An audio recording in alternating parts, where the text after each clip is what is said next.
শর্মিষ্ঠা বলছি। আজ রোববার বেলার দিকে সজোরে বৃষ্টি নামল। আগের ভিডিওতে আমি স্বাধীনতা সংগ্রামী দীনেশ মজুমদারের কথা বলেছিলাম, যিনি আমাদেরই পরিবারেরই একজন। তিনি হলেন আমার শ্বশুরমশাইয়ের খুড়তুতো কাকা।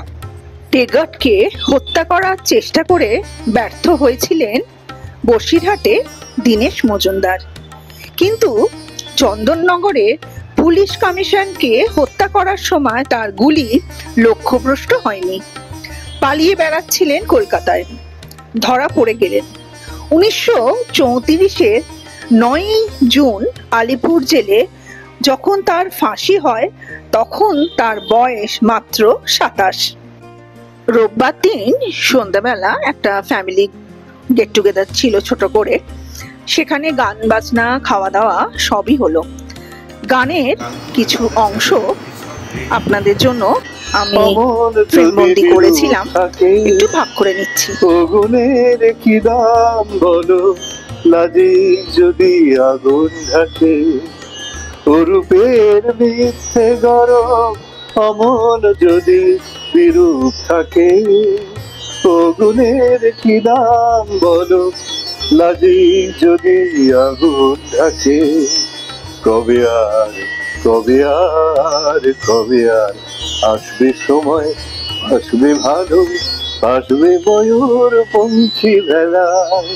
বধূ কি চিরে অঙ্গে আসে, দেখবে শুধু সারা বেলা। কি অত বিচার করা, অবিচারের ভয় করে যে, কি অত হিসাব করা, হিসাবের ভুল ধরে যে। এখনো ডুব না দিলে করবে স্নান হয় গো কবে। গাগরি ভরার বেলায় অবহেলায় সাঙ্গ হবে। এখনো ডুব না দিলে করবে স্নান হয় গো কবে। গাগরি ভরার বেলায় অবহেলায় সাঙ্গ হবে। মনে রই মনে রই মনে রই শোনা যে আজ আনবো না গো দিন গোনাতে মাটির ভেলায়। বধূ কি তীরে বসে মধুর হেসে দেখবে। এই তাকানোটা খুব ভালো লাগলো। ভাব তরঙ্গে কতই খেলা, তোমার ছবিটা কে তুলবে? বধূ কি তীরে বসে বইয়ে তীরে মধুর হেসে দেখবে শুধু সারা বেলা। বধূ কি তীরে ভোলা বেলা। Thank you. যিনি গান গাইছিলেন তিনি হলেন আমার নন্দাই। খুব সুন্দর ওনার গানের গলা। যেখানেই যান না কেন ওনার কাছে অনুরোধ আসতেই থাকে যে একটু গান গেয়ে শোনাও। বোন কলকাতায়, মেয়ে কলকাতায়, কোনো প্ল্যান না হয়ে হয়। হঠাৎ সোমবার সন্ধ্যাবেলা প্ল্যান হয়ে গেল একসাথে আমরা ডিনার করব। তো আমরা কি করলাম, খাবার নিয়ে সোজা হাঁটা মারলাম মায়ের বাড়ি। এবার পাড়ার তো আমাকে সবাই চেনে, মেয়েকে অতটা কেউ ভালো করে আমার বাপের বাড়ি পাড়া চেনে না। আমার মেয়ে যে এত বড় হয়ে গেছে, আমাদের পাড়ার দোকানে যিনি বসেন তিনি একটু অবাকই হলেন। মেয়ের সঙ্গে উনি একটু গল্প জুড়ে দিলেন, কোত্থেকে পাশ করেছে কি করে, শুনে উনি অ্যাপ্রিসিয়েট করলেন। যাই হোক, পরের দিন সকালে আমার প্ল্যান ছিল আজকে সারাদিন মাসিমণি আর বোনপো থাকবে। যেহেতু বোনপো মুম্বাই শহরে থাকে, ওখানে মলে যাতায়াতটা ওর বেশি হয়। ও মলকে বলে জিঞ্জা। তো আমাকে বলেছিল, মাসিমণি আমাকে তুমি জিঞ্জা নিয়ে যাবে? আমি যে হ্যাঁ। তো আমাদের বাড়ির সামনে ফোরাম, আমি ফোরামে ওকে নিয়ে গেলাম।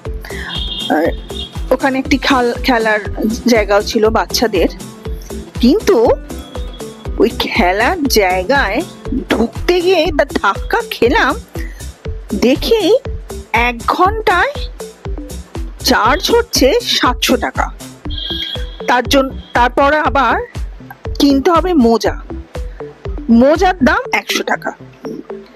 আমার এইসব দেখে শুনে একটু ঘাবড়ে গেলাম, আর বুঝতে পারলাম কেন আজকালকার ইয়াং জেনারেশন বিয়ের নাম শুনলেই ছুটতে পালায়। কারণ তো আছেই, কি চাপ আজকালকার দিনে বাচ্চার মানুষ করা। আমাদের বাচ্চা তো মানুষ হয়ে গেছে, এইসব এত তো ছিল না। তার চেয়ে বরং ঘোড়া হাতি হয়ে যাব, বাচ্চাকে পিঠে চড়ে ঘোরাবো। 1 ঘন্টায় 700। ঠিক করলাম আমার শ্বশুর বাড়িতে সুনামিকে নিয়ে যাব। আস্তে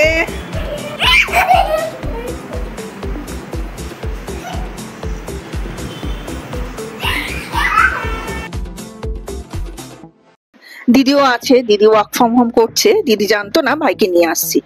ভাইকে দেখে সে অবাক, তার কাজ মাথায় উঠলো, সে শুধু ভাইকে দেখে যায়। আর ভাইও বলে সে ল্যাপটপে কাজ করবে, তাকে আর শান্ত করা যায় না। কোনো মতে তাকে শান্ত করে বললাম, তুমি আমার সাথে অন্যান্য কাজ করো, তারপর দিদির কাজ হয়ে গেলে তোমাকে ল্যাপটপে কাজ করতে দেবে। সে এদিক ওদিক ঘুরছে, আমিও ওর সাথে এদিক ওদিক ঘুরছি। গাছে জল দেওয়া থেকে শুরু করে আমার সঙ্গে সঙ্গে সারাক্ষণ ঘুরলো। দেখুন কিরকম চুপ করে বসে আছে। এরকম চুপ করে বসে থাকতে আশা থেকে তো আমি দেখতে পাইনি। আজকে দিদি ল্যাপটপে কাজ করবে বলে এরকম চুপ করে বসে আছে। আর একটা মজার কথা বলি, সোমনাথকে ও কি বলে জানেন? দাদা। আর সোমনাথ তো শুনে বেশ গদগদ।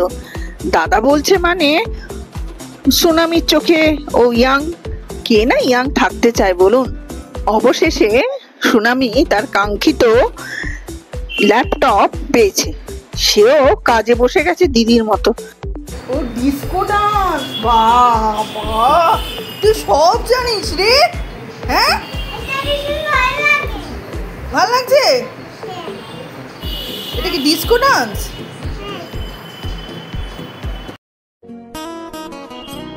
শুনুন কি বলছে দিদি। এই রং বেরঙের আলোটা জ্বালিয়ে দিয়েছে, যে আলো জ্বালানো বলে কিনা ডিস্কো ডান্স। এই যে কথাটা জানতো, ওর মাও হয়তো জানতো না। ও মেসেজ পাঠালো, বাবা রে বাবা, দিদি তো তোর কথা শুনে উল্টেই যাচ্ছে রে। একটা ঘটনা আপনাদের সাথে একটু ভাগ করি। ও জন্মায় 2020-তে। তখন করোনা সবে সবে শুরু হয়েছে, সবাই আতঙ্কিত। বোনের যখন ডেলিভারি হয়, আমি বোনের সাথে থাকতে পর্যন্ত পারিনি, কারণ সোমনাথে সেই সময় করোনা ধরা পড়েছিল। আর সেই সময় মানামানিটা মারাত্মক লেভেলে ছিল।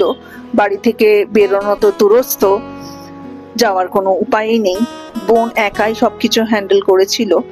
তার 1 মাস পরে আমি সুনামিকে দেখতে যাই।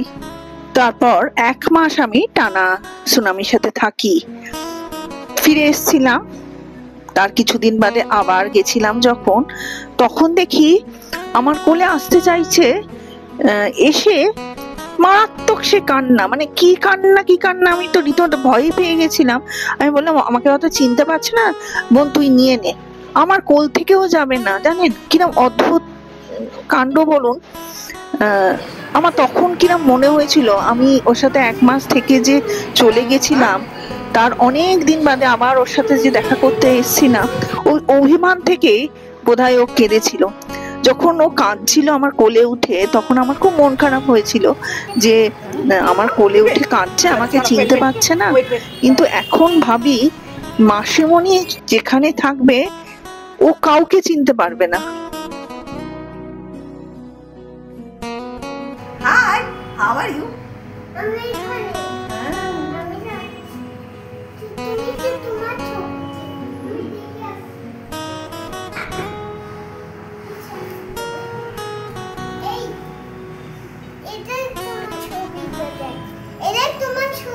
আমার ছবি? হ্যাঁ তো, এটা স্নো। হ্যাঁ। তুমি করেছিস ও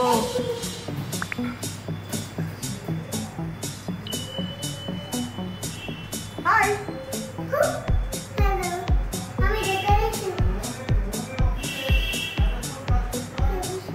এবার ওর ইচ্ছে হলো একটু নাচবে। দিদিকে বলল, দিদি লাইট জ্বালিয়ে দাও।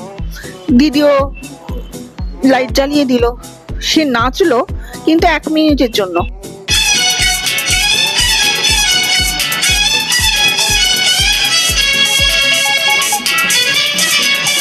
আবার চলে গেল অন্য প্রজেক্টে। আজ তাহলে আসি, আবার আসবো আর একটি নতুন ভিডিও নিয়ে। ভালো থাকবেন, সুস্থ থাকবেন, আনন্দে থাকবেন, খুশিতে থাকবেন। নমস্কার।